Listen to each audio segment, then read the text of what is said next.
you have the freedom of choice. Okay. Yeah. Irukamano. Yeah. Ndalo mani tiyo kaka ICTCS, achiel kuom gik mane jatend piny Kenya ne wacho collectively. Yes.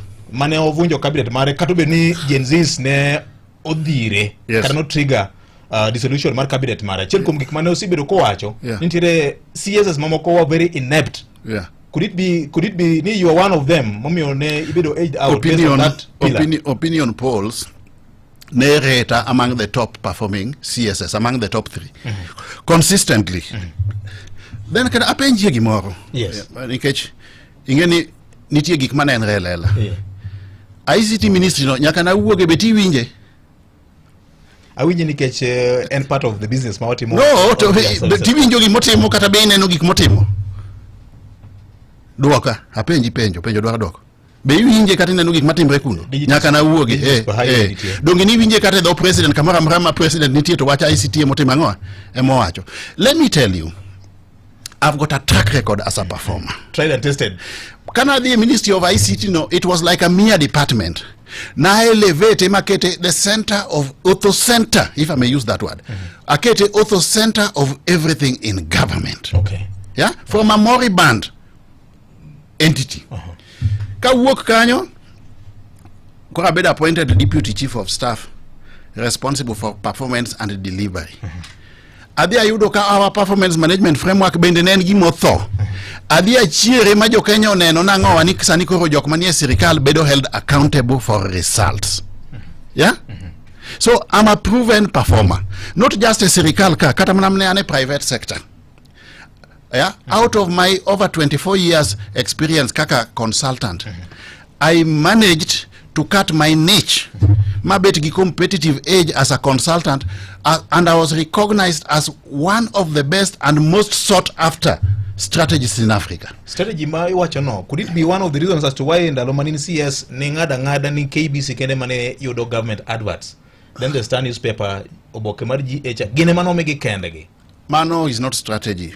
Mago are government processes, procurement processes. Mano process mano they through process mari ngiepo. Kalu regi Public Procurement and Asset Disposal Act. Nika ni tiere opportunity more serikal mar supply render a service. They advertise. Kise advertise to bid competitively. Yeah. Kaji se bid titimo technical evaluation. Ing'iyo teko gi kabe ginyalo timo tijino, capacity, infrastructure magin go. Then bang mano idhi ting'iyo bei magitimango magi quote. Iwinja? Process no emanomiyo the Star no dhi oyudo ang'owa, no dhi oyudo award mar distribute my governor. Yeah. Nena competitive process and an kako walo Nitie wach moro mane Media Owners Association no challenge in court. Directive mane the former PS under your ministry nondeko kane sanction godo government MDS madwa lendo mondo len managi KBC especially mano no yudo kase wuok kuno. And okadwa wuoyo on behalf of somebody. Yeah. Inyalo luonge to nyalo duoko mano tapani ka nyalo paro to the best of my knowledge. Mano gima notimre kana se wuok kuno.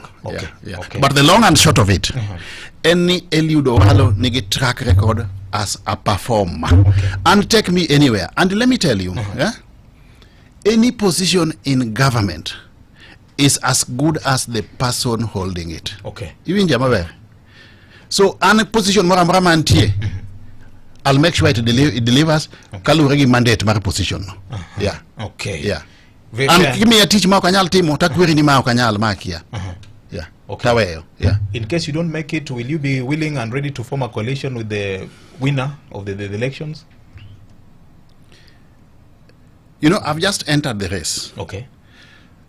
But ka time dimbele ka ibro neno ni I'm the candidate of choice mar Kenyans. Nikech Jokenya are not looking for a politician, the traditional politician. Madonje sirikal, kose donje sirikal, to luore gi josiasa kuodhi mbele tich matiri malongo onge. Iwinja? Jokenya sani koro manyo manager. Ngat manyalo facilitate good governance.